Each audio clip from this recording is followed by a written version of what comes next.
my father, Kevin Bourke, Dr Kevin Bourke, a dentist.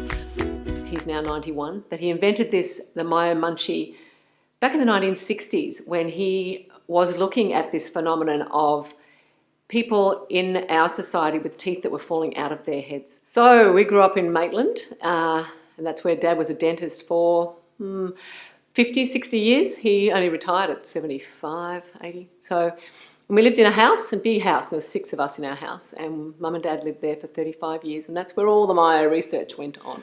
So we went through the bush and over the other side to Broughton to the east, to the west side. And he said, let's just start digging into these high sand hills. They're little groups of little sand hills where the tide had come in and pushed the sand up high. And I'd only been put my arm through there for it wouldn't be any more than a minute.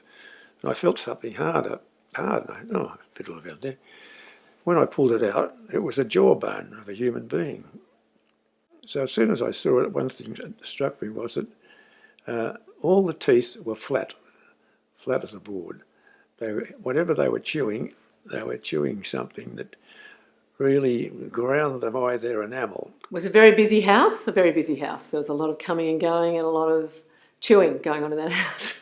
If you ask any relation, there are many, many relations in our family, and they will all tell you about Kevin and the Myo. They all know about it, and a lot of them grew up chewing it.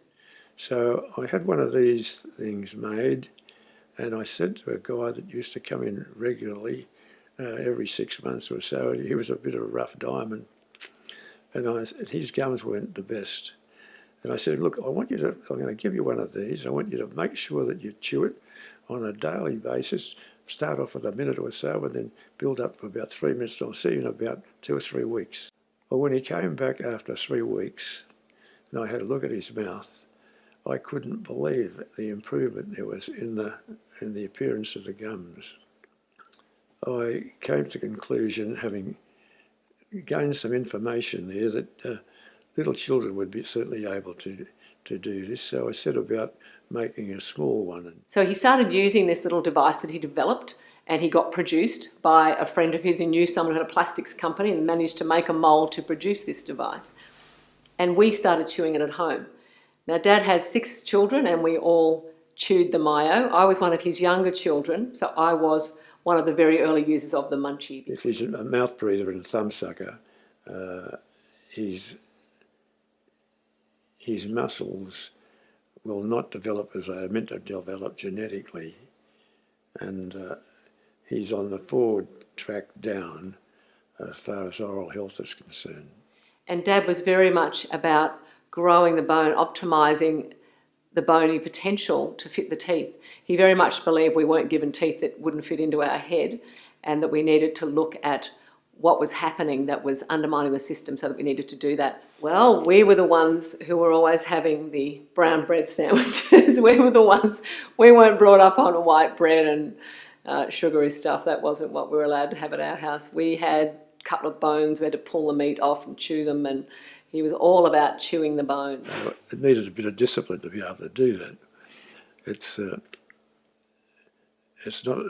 not as easy as say, we'll give it to the kid and he'll chew it, but the kids don't. But kids being kids, they take it out, they want to talk more than anything. Oh, well, whatever Dad said went back then. That's what you did. So we would have been early 70s when we were chewing the Myos, the very first original red rubber Myos they were. We certainly weren't happy about it all the time, but we're grateful now. And so you really have to sit with them and read them a interesting story that you know that they'd be interested in out of some sort of storybook.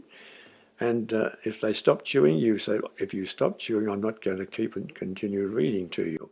And every kid wants whatever they want that. They want their parents to read them a story.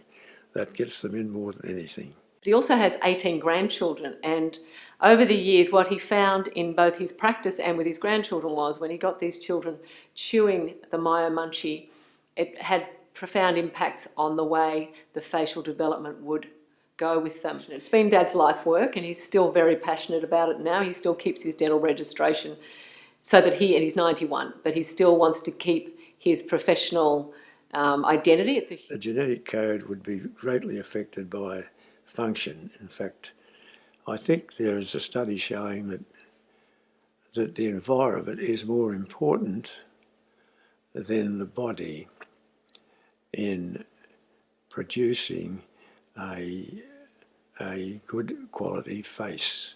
If people use it effectively, it has a 93% success rate of massive improvement in that orofacial strength development. I have a great belief that my body has an innate healing ability, and that's very much what stands me in good stead with optimising my health function. And that definitely came through from Dad's view of the world on health.